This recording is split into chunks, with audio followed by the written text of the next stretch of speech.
Last time ہم نے پڑھا تھا کہ اللہ سبحانہ تعالیٰ کہتے ہیں کہ حرم المیتۃ والدم والا، اور پھر اس کے بعد جس پہ اللہ کے علاوہ کسی کا نام لیا گیا ہو وہ بھی حرام ہے، اور اس کو جو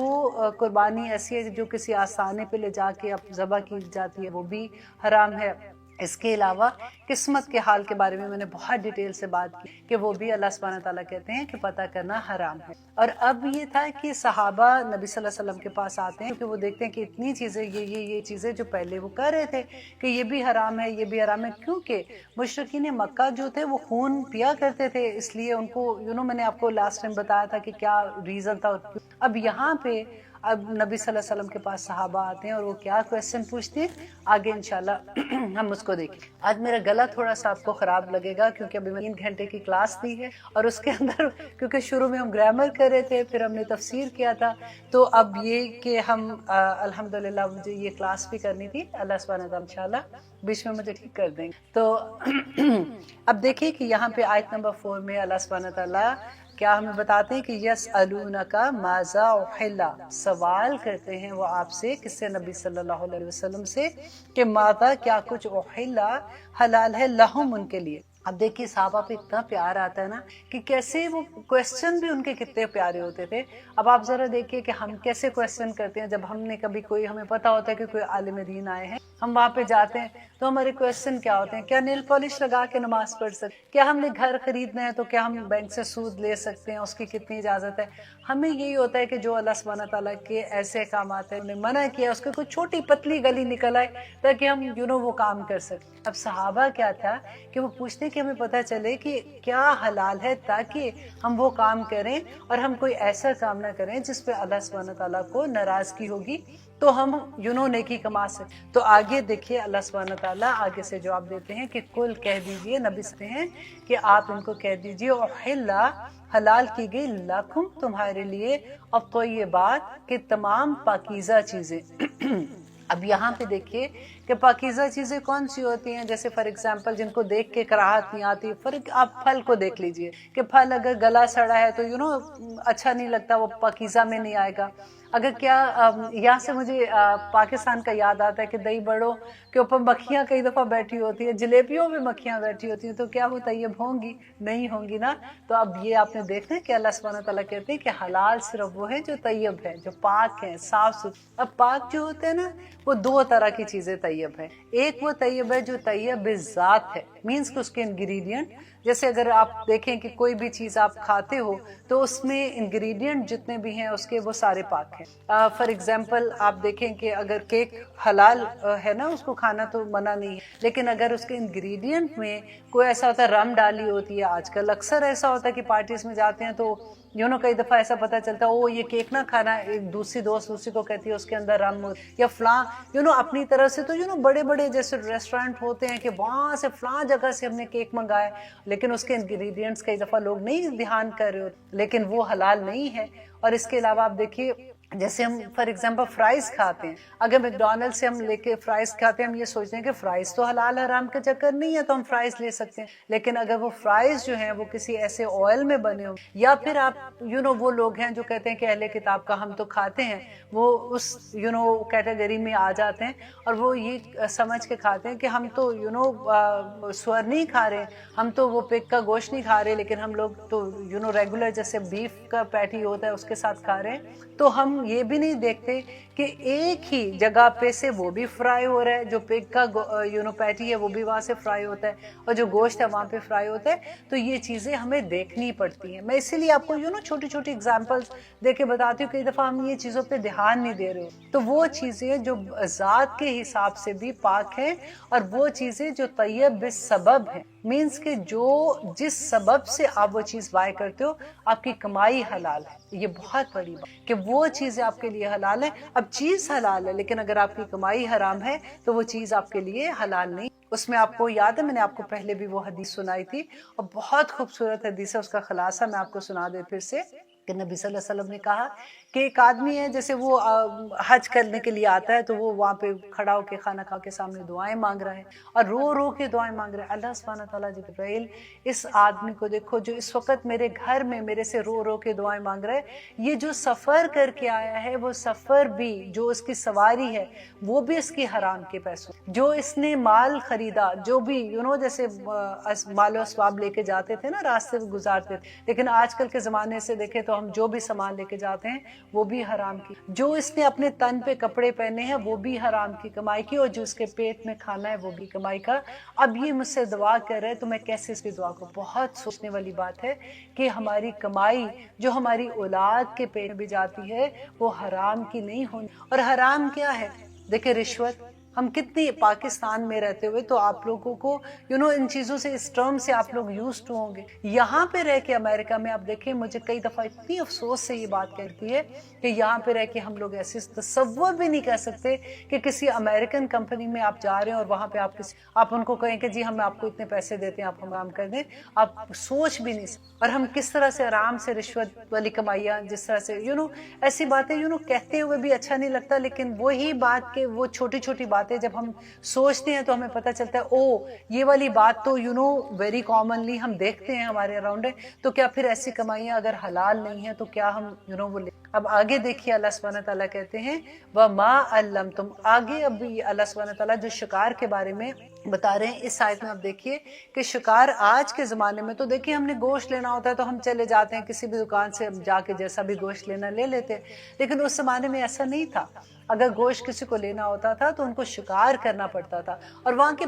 بچے کو شکار آتا تھا کرنا, کیونکہ ان کو جیسے آج کل آپ اگزامپل لیجئے کہ گیمز کھیلتے ہیں چھوٹے چھوٹے بچے, آپ دیکھیں 1 سال کا بھی بچہ نہیں ہوتا تو ماں کا فون پکڑ کے سب سے پہلے انگلی سے یوں گھما رہے ہوتے ہیں, ان کو سب پتا ہوتا ہے کہ یوٹیوب میں جا کے ہم نے کیا چیز دیکھی. تو اسی طرح سے اس زمانے میں بھی جو چھوٹے چھوٹے بچے ہوتے تھے ان کو بھی شکار کھیلنے کا پتا ہوتا تھا, ان کو نیزہ چلانا آتا تھا, ان کو تلوار چلانی آتی. تو کئی دفعہ جب میں ہسٹری آف اسلام پڑھ رہی تو مجھے بڑی حیرت ہوتی تھی کہ ایسے کیسے تھا کہ جنگ کا زمانہ آتا تھا, نبی صلی اللہ علیہ وسلم کہتے تھے کہ جنگ ہے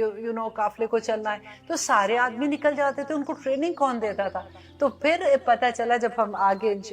پڑھتے جاتے ہیں تو پتہ چلتا ہے کہ اس زمانے میں کیونکہ شکار کرتے تھے تو ہر آدمی کو شکار کرنے کا, ان کو تیر نیزہ چلانا, ان کو یہ سارا کچھ آتا تھا. تو جنگ میں جاتے تھے تو سارے کے سارے پوری ایک آرمی تیار ہوتی تھی نا, ایسے نہیں تھا کہ آرمی کے لیے علیحدہ سے تیاری ہوتی تھی, وہ تو بعد میں ہوا نا یہ سارا کچھ. تو اب یہاں پہ اللہ سبحانہ تعالیٰ وہ چیز بتا رہے ہیں کہ جب شکار کے لیے جانا ہے تو اس وقت تمہیں کیا کرنا ہے. آج کل کے زمانے میں تو شکار پہ صرف وہی جاتے ہیں نا جو شوق سے سب فن کے لیے جاتے ہیں, جن کی ہابی ہوتی ہے, لیکن اس زمانے میں کھانے کے لیے اگر کسی کو گوشت کھانا تھا تو ان کو شکار, ان کو بڑی محنت کرنی پڑتی. تو اللہ کے سبحانہ تعالیٰ کہتے ہیں وَمَا عَلَّمْتُمْ, اور جو سکھایا تم نے, مِنَ الْجَوَارِحِ, اور شکاری جانوروں کو, مقلبین,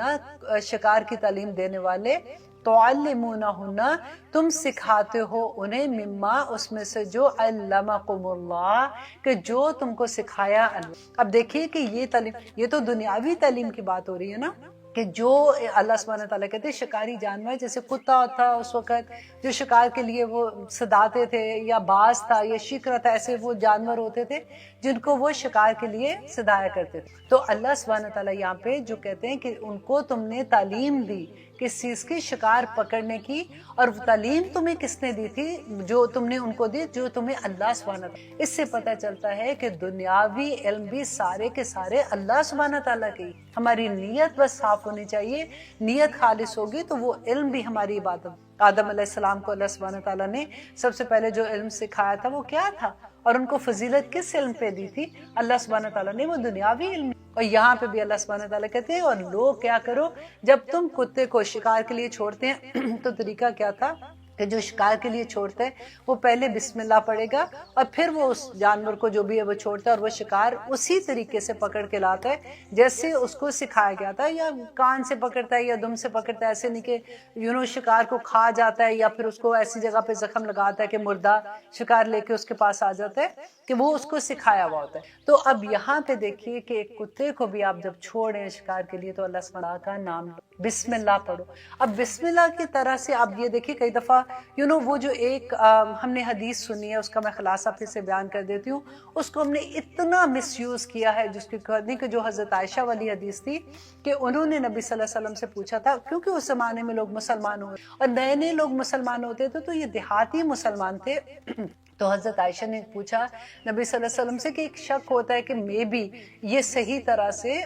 وہ ذبح نہیں کرتے ہیں، تو کیا ہم ان کا گوشت کھا سکتے ہیں؟ تو نبی صلی اللہ علیہ وسلم نے کہا کہ بسم اللہ کر کے کھا لیا کرو، اور اس میں اب دیکھیں کہ ریزن کیا تھی کہ بسم اللہ کر کے کھا لیا کرو، مینز کہ جن کا گوشت کی بات ہو رہی ہے وہ مسلمان ہیں اور ان کو وہ ذبح کرتے تھے، لیکن ایک صرف تھوڑا سا شک تھا کہ مے بی وہ ٹھیک طرح سے نہیں کرتے، تو نبی صلی اللہ علیہ وسلم نے کہا کہ کیونکہ وہ مسلمان ہیں، وہ ذبح کرتے ہوں گے، تم اپنے شک کی بنا پہ بسم اللہ پڑھ لو۔ اب اس بات کو لوگوں نے اتنا غلط طرح سے استعمال کیا کہ ذبیحہ ہے یا نہیں ہے، اہل کتاب نے اس طرح سے ذبح کیا، انہوں نے خون ڈرین جو سے باہر سارا نکالا ہے کہ نہیں کیا، بسم اللہ پڑھ کے کھا لو، کیونکہ وہ حدیث جو ہے حضرت عائشہ نے کہا کو نبی صلی اللہ علیہ وسلم نے کہا تھا کہ بسم اللہ پڑھ۔ اب دیکھیے کہ بسم اللہ جو تھی یہ صرف مسلمانوں کو ہی اللہ سبحانہ تعالیٰ نے نہیں کہا تھا پڑھنے کی۔ اگر آپ ہسٹری دیکھتے ہیں تو ابراہیم علیہ السلام کو آپ کو یاد ہے جب انہوں نے خواب میں دیکھا تھا اپنے بیٹے کو ذبح کرنے کا، اور پھر وہ دمبا جو ذبح کیا تھا، تو اس زمانے میں سے بھی یہی طریقہ تھا، شریعت نہیں بدلی اس کے بارے میں، جتنے نبی آئے ہیں ان کی شریعت میں ذبح کرنے کا یہی طریقہ تھا کہ خون بہاتے۔ اب دیکھیں یہاں پہ بھی اگر حضرت نوح علیہ السلام کے زمانے میں آپ دیکھیے کہ بسم اللہ جب وہ کشتی پہ سوار ہوئے تھے تو انہوں نے کیا پڑھا تھا، بسم اللہ و مجریہا و مرساہا ان ربی لغفور الرحیم، تو اس وقت بھی انہوں نے بسم اللہ پڑھی تھی۔ حضرت نوح علیہ السلام حضرت ابراہیم علیہ السلام سے بہت پہلے تھے، اور اس کے بعد دیکھیے حضرت یوسف علیہ السلام نے، حضرت سلیمان علیہ السلام نے جو خط لکھا تھا انہوں نے پوری بسم اللہ لکھی تھی، بسم اللہ الرحمن الرحیم لکھا تھا، اور یہ قرآن میں ہے سارا۔ تو اس زمانے سے بھی یہی طریقہ تھا۔ اب دیکھیں جب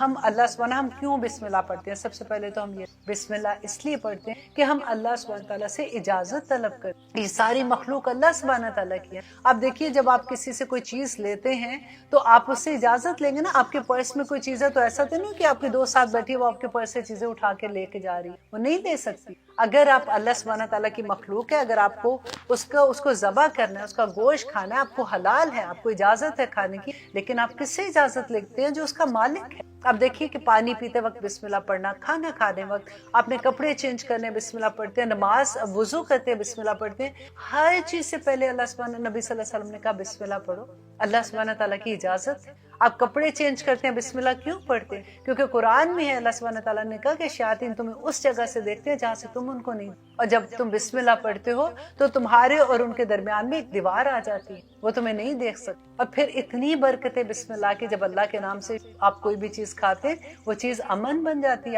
آپ کے لیے خیر بن جاتی ہے۔ اب آپ انشاءاللہ آپ دیکھتے ہیں کہ آگے کے لیے چھوٹی سی بریک پہ دیکھتے ہیں کہ آگے اللہ سبحانہ تعالیٰ کیا فرماتے ہیں۔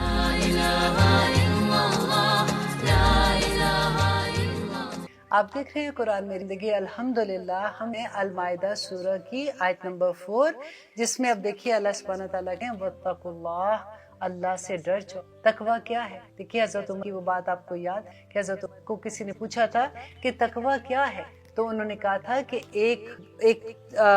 راہداری جیسے ہوتی ہے نا کہ تنگ سی راہداری ہوتی، تو انہوں نے کہا کہ ایک ایسی راہداری پہ تم چل رہے ہو کہ جس کے دونوں طرف کانٹے لگے ہوئے ہیں، تو تم کیسے اس راہداری پہ چلو گے کہ تم اپنے آپ کو سنبھال کے، بالکل ایسی دنیا میں کہ اللہ سبحانہ تعالیٰ کے حلال و حرام کے درمیان میں سے جب تم چلتے ہو تو دیکھ کے چلو، اللہ سبحانہ تعالیٰ سے ڈر جاؤ، تم ایسے نہیں سمجھو کہ کوئی دیکھنے والا نہیں ہے، ان اللہ بے شک اللہ سریع الحساب، کہ اللہ بڑا جلد حساب لے۔ آپ نے اکثر یہ بات سنی ہے نا، دیکھی جائے گی، وہ بالکل اس کا جواب پھر آپ یہ دے دیا کیجئے کہ اللہ سبحانہ تعالیٰ کہتے ہیں کہ ان اللہ سریع الحساب، کہ اللہ بڑا جلد حساب۔ اور آگے دیکھیے الیوم احل، الیوم آج کے دن، یہ کون سا دن تھا؟ عرفات کے دن میں اللہ سبحانہ تعالیٰ کہتے ہیں احل، حلال کر دی گئی، لکم تمہارے لیے، الطیبات پاکیزہ چیزیں۔ پھر سے وہی بات ہے جو ہم نے پہلے پڑھا تھا کہ اللہ سبحانہ تعالیٰ کہتے ہیں کہ تمام پاکیزہ چیزیں تمہارے لیے حلال کر دی گئی،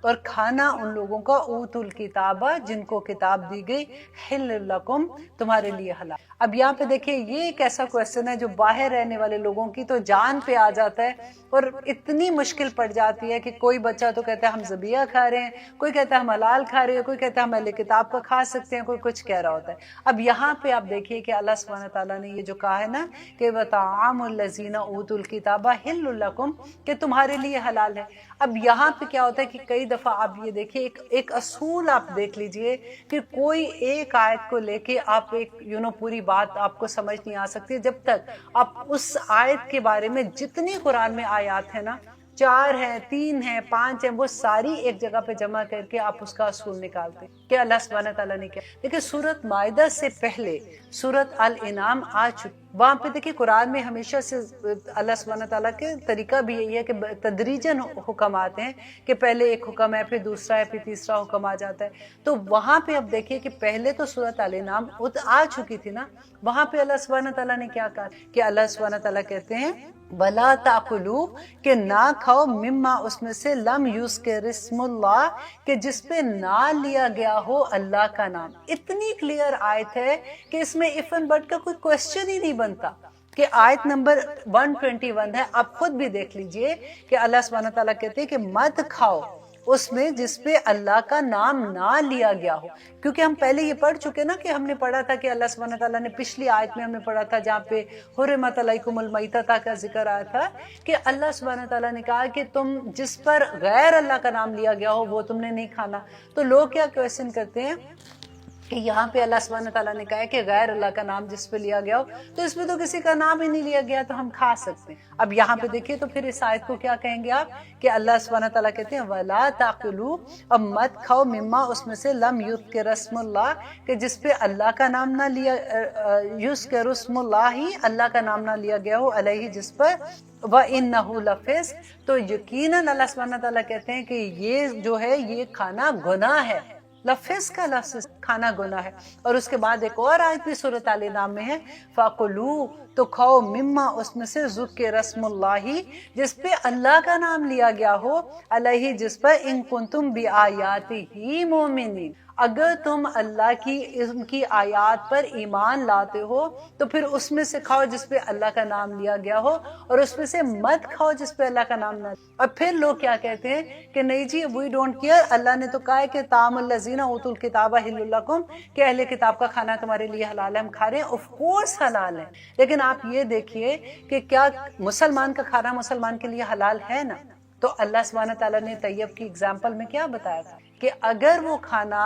حلال رزق سے ہے تو اگر اس کے انگریڈینٹس ہیں حلال ہیں تو پھر آپ کھا سکتے ہو. اگر یہاں پہ دیکھیے شرط یہ ہے کہ اگر وہ ذبیحہ ہے, اگر اس کا خون اسی طرح سے نکالا ہوا ہے جیسے اللہ سبحانہ تعالیٰ نے ان کی وین جیسے کاٹنے کا حکم ہے اس طرح سے ذبح کیا گیا ہے تو حلال ہے تمہارے لیے. وائی کیونکہ اہل کتاب میں ساری وہ چیزیں دیکھیں جن پہ یہ لوگ بھی انہی چیزوں پہ بلیو کرتے ہیں. اسی طرح سے رسول ان کے پاس آئے, ان کے پاس بھی آسمانی کتابیں ہیں, ان کے پاس بھی یہ لوگ ڈے آف ججمنٹ پہ بلیو کرتے ہیں. یہ بھی انہی رشتوں سے شادی سے منع ہوتے ہیں جس سے اللہ سبحانہ تعالیٰ نے مسلمانوں کو کیا تھا. تو بیسک تو ہم سب کا سیم ہے. لیکن یہاں پہ اللہ سبحانہ تعالیٰ جو کہتے ہیں کہ حلال ذبح کرنا جو خون, اب دیکھیے کئی دفعہ ہوتا ہے کہ ہمیں ایک ضد سی آ جاتی ہے, ہم کہتے ہیں کہ نہیں جی ہم تو کھاتے ہیں, ہم وی ڈونٹ کیئر اگر خون وہ نکالتے یا نہیں نکالتے, لیکن کیونکہ وہ اہل کتاب ہے اللہ نے کہا ان کا کھانا حلال ہے کھائے. آپ پہلے یہ دیکھیے اللہ سبحانہ تعالیٰ کی ہر بات میں ہے. اللہ نے کیوں منع؟ اس لیے کہ جو خون تھا نا, جو جمع ہوا خون, دیکھیں جب میں نے حجامہ کا کورس کیا تو تب مجھے ریئلائز ہوا اور مجھے یہ پتا چلا کہ ہمارے پورے جسم میں 2 سسٹم کام کرتے ہیں, پیرالل چلتے. ایک جو ہمارا ہارٹ ہے وہ خون پھینکتا ہے نا, وہ خون جاتا ہے, وہ طاقت دیتا ہے, پورے جسم میں جاتا ہے. ہماری دیکھیں وینز یہاں تک سے لے کے ہمارے پاؤں کے آخری حصے سے چھوٹی چھوٹی وینز ہے, وہ سارا خون پمپ ہوتا ہے اور سارے جسم میں جاتا ہے. آپ یہاں پہ ایک ربر بینڈ باندھ کے دیکھیے, تھوڑی دیر میں آپ کا پورا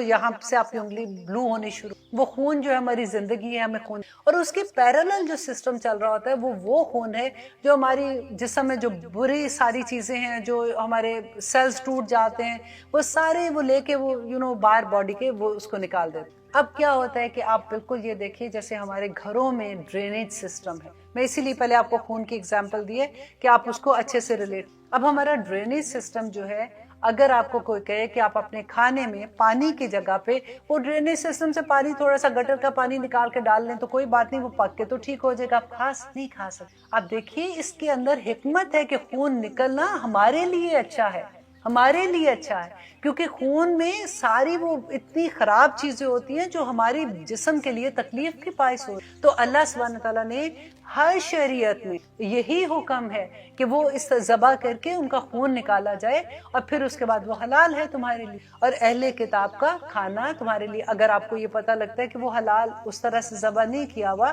اور آپ کو یہ پتہ ہے اگر فار شور کہ وہ نہیں کرتے ہیں، تو پھر آپ کیسے کھا سکتے؟ لیکن اگر پھر بھی آپ کھاتے ہیں تو آف کورس آپ کو اپنا جواب خود دینا ہے. لیکن میرا یہاں پہ مقصد صرف آپ کو ایکسپلین کرنا تھا کہ جو خون کا ہم یہ سمجھتے کہ اللہ سبحانہ تعالیٰ نے حکم دیے، بس اگر وہ نہیں کرتے تو کوئی بات نہیں، ان کی شریعت میں پتہ نہیں ہے کہ نہیں ہے، لیکن اہل کتاب ہے، خون اندر ہے، سارا جمع ہوا ہے، ہم تو کھائیں گے. تو ایسی بات نہیں ہے، یہ آپ ہی کے لیے. اور آگے دیکھیے وَطَعَامُكُمْ، اور کھانا تمہارا حِلٌّ لَّهُمْ، ان کے لیے حلال ہے. اب یہاں پہ دیکھیے دونوں طرف کی بات ہے کہ ہمارا کھانا ان کے لیے، ان کا کھانا ہمارے لیے. اور بالکل وہی بات کہ اگر ہمارے بھی کھانے میں اگر آپ کو پتہ چلتا ہے کہ کسی نے ذبح نہیں کیا ہوا تو آپ آف کورس نہیں کھائیں گے. اسی طرح سے اگر آپ کو پتہ لگتا ہے کہ وہ ان کا ذبح نہیں ہے، لیکن اگر آپ کو پتہ ہے کہ انہوں نے ذبح کیا، آف کورس ان کا کھانا حلال. اب آگے دیکھیے کہ یہ آیت بھی بہت دفعہ آپ سنیں گے، کیونکہ میں نے تو سنا تھا، کیونکہ ایک دفعہ ہم مسجد میں تھے تو اب لوگ بات کر رہے تھے کہ لوگ یہ کہتے ہیں کہ اہل کتاب کی، کیونکہ یہاں پہ رہتے ہوئے تو کیونکہ ہم ان لوگوں کے ساتھ رہتے ہیں تو شادیاں بچوں کی اکثر ہو جاتی ہیں کہ اہل کتاب لڑکی ہے اگر تو سوری لڑکا ہے تو اس کی اہل کتاب کے ساتھ شادی ہوتی ہے تو اس کی اللہ سبحانہ تعالیٰ نے اجازت دی، جس کا بھی یہاں پہ ہم ذکر پڑھیں گے. تو لوگ کیا کہتے ہیں کہ اب ہمیں یہ بتاؤ کہ وہ کدھر لکھا ہوا ہے کہ ہم مسلمان بچی کی شادی اہل کتاب سے نہیں ہو سکتی. اور کہتے پھر وہ یہ کہتے ہیں کہ نہیں جی کوئی حدیث بھی کوئی نہیں ہے، کوئی ایسا نہیں، اللہ نے کوئی نہیں حکم دیا، آپ نکال کے دکھائے. اچھا اگر ان کو حدیث نکال کے دکھاتے کہتے یہ تو حدیث میں نے ہمیں قرآن سے دکھائی. تو آپ یہ والی آیت کو یاد کر لیں، انڈر لائن کر لیں، ان کو بتانے کے لیے کہ دیکھیے پہلے اللہ سبحانہ تعالیٰ نے کھانے کا ذکر کیا تو دونوں طرف کی بات ہے کہ تمہارا کھانا ان کے لیے، ان کا کھانا تمہارے لیے. اب جب شادی کی بات آ رہی ہے تو اللہ سبحانہ تعالیٰ کہتے ہیں والمحسنات، اور پاک دامن عورتیں. کن کی بات ہو رہی ہے؟ پاک دامن عورتیں، من المؤمنات، مومن عورتوں میں سے. یہ مسلمانوں کی بات ہو رہی ہے کہ مومن عورتوں میں سے بھی کون سی عورتیں حلال ہیں؟ جو محسن عورتیں ہیں، جو نیک عورتیں ہیں، وہ تمہارے لیے حلال ہیں. والمحسنات، اور نیک اور پاک دامن عورتیں، من الذین اوتوا الکتاب، ان لوگوں میں سے جن کو کتاب دی گئی، ان کی بھی کون سی عورتیں حلال ہیں؟ جو پاک اور نیک عورتیں ہیں وہ حلال ہیں، کتاب دی گئی من قبلکم، تم سے پہلے. اب دیکھیے یہاں پہ اللہ سبحانہ تعالیٰ نے دونوں طرف کی بات نہیں کہی ہے. یہاں پہ اللہ سبحانہ تعالیٰ نے کہا ہے کہ وہ مومن جو پاک دامن عورتیں ہیں، مومن عورتوں میں سے وہ تمہارے لیے حلال ہیں، اور اہل کتاب کی عورتیں تمہارے لیے حلال ہیں. محسنات کی بات ہو رہی ہے، عورتوں کی بات ہو رہی ہے، آدمیوں کی بات نہیں ہو رہی ہے. آف کورس آپ لوگوں کو، بہت سے لوگوں کو تو پتہ ہے، لیکن جب کوئی دلیل مانگتا ہے نا تو پھر آپ کے پاس یہ دلیل ہونی چاہیے کہ قرآن میں اللہ سبحانہ تعالیٰ نے عورتوں کے بارے میں. اور اب دیکھیے آگے اللہ سبحانہ تعالیٰ کہتے ہیں اذا، جب آتیتموہن، دے دو تم انہیں اجورہن، مہر ان کے. بالکل وہی طریقہ جو مسلمان کی شادی کا ہے کہ جب شادی ہوتی ہے تو ان کو مہر دینا ضروری ہوتا ہے. تو جب تم ان کو دے دو ان کا مہر، محسنین، نکاح میں لانے کے لیے، غیر مسافح، نہ کہ بدکاری کرنے. اب دیکھیے یہاں پہ بھی آج کل کا آپ دیکھیے کہ کیا زمانہ کہ کس طرح سے ہوتا ہے. اگر میری کسی سے بات ہو رہی، میری جاننے والی ہیں یہاں پہ ہیوسٹن میں جو رشتہ کراتی ہیں، جب ان سے بات سنتے ہیں تو قسم سے رونگٹے کھڑے ہوتے. یوں لگتا ہے کہ یا رب العالمین یہ کیا زمانہ آ گیا ہے کہ نہ صرف لڑکوں کی بات نہیں ہو رہی ہے، لڑکے اور لڑکیوں دونوں طرح سے، کہ وہ کیسے کہ شادی کرنے سے پہلے دے وانٹڈ ٹو کہ ہم جاننا چاہتے ہیں. جاننا ضروری ہے، ٹھیک ہے آپ جاننا چاہتے ہیں، لیکن اتنی دیر جاننا چاہتے ہیں. ہم ان کے ساتھ ملنا چاہتے ہیں، ہم ان کو دیکھنا چاہتے ہیں، ہم ان کے ساتھ ان کو بلانا چاہتے ہیں. اور وہ ورڈ بھی نہیں میں آپ کو بتا سکتی جو وہ بول رہی تھی کہ کیا کیا لڑکوں کی ڈیمانڈ ہے اور کیا کیا لڑکیوں کی ڈیمانڈ.